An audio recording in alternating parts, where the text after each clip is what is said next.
Let's talk about treatment because I think that's the exciting part. There is things we can do for these people. How do you start? First, you tell them they're not crazy. Second, you tell them there's hope. And then you lay out a program, and the program is exercise, good sleep, and some medications to help with that. Now, if I ache all over, I really don't know. Sometimes I like to exercise I ache, but most people don't. I can't exercise, I ache too much. And if people don't sleep well, they say, well, you know, I don't sleep well, how are you going to help me sleep? So carry on, tell me about this. Well, you start with the concept they've got to sleep. And if you do sleep studies and look at their brain, they never get down into good sleep. There is an old drug that's been on the market as old as you and me, called amitriptyline. Oh yes, I remember that in the old days. It's a great drug still. It helps rest, it helps sleep. And after a couple of weeks of getting a little bit better sleep, then you work on exercise, and you start gently and gradually. So you want to get them to walk, you want to get them to stretch. They can use a bicycle, a treadmill, an elliptical, whatever they want to use. Yoga? Yoga's great. We like Tai Chi. The Arthritis Foundation has a very good Tai Chi program here in East Tennessee. So there's some options there. Then once you get a little bit of exercise, then they recognize that the discomfort around the joints is not quite as bad. And as long as you can keep pushing them and moving them forward and forward, they can see some progress. When we exercise, you talk about walking. Walking exercise is predominantly the lower extremities. Right. A lot of the pressure points are upper. Do we have to wiggle and lift weights and do arm exercises? We use the elastic bands. We use 2 and 4 pound weights depending on where they are. We use some of the ski and elliptical machines to move upper extremities. So yes, we move all 4 extremities because if you remember, we said it's in all 4 quadrants. Yeah. And you have pain in all 4 quadrants. We've got to move all 4 quadrants.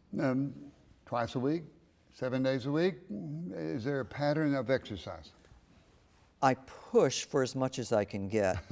The studies suggest that if you can get in 5 days a week, you really can make a dent and improve their quality of life. What else? There are some medications. It's important to understand that we're beginning to know some of the chemistry behind, which shows that the serotonin, the chemicals between the brain and the nerves need some help. There's some drugs now that are approved for fibromyalgia. The pregabalin is an excellent example of a drug that really does make a difference. Gabapentin is sometimes used, which is a member of that class of drugs. These are really medicines that help the neurotransmitters in the brain and the spinal cord deal with pain. Is there a better one, or every patient responds differently? Every patient responds differently. As I said, we get some patients who we give the amitriptyline and get the sleep and they start exercising. That's as far as you need to go.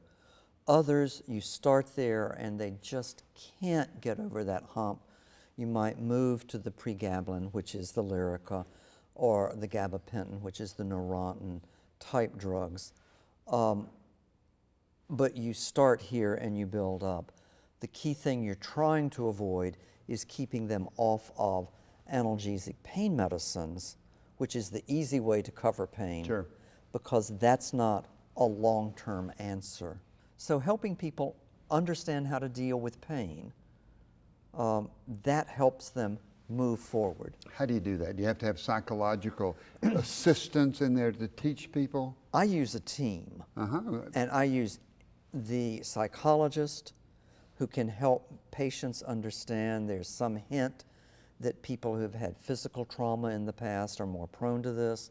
So getting a psychologist to help you. I use the physical therapist. I use the exercise therapist because they can help patients. Tai Chi. Tai Chi is great. So all of this really makes life more bearable and fun.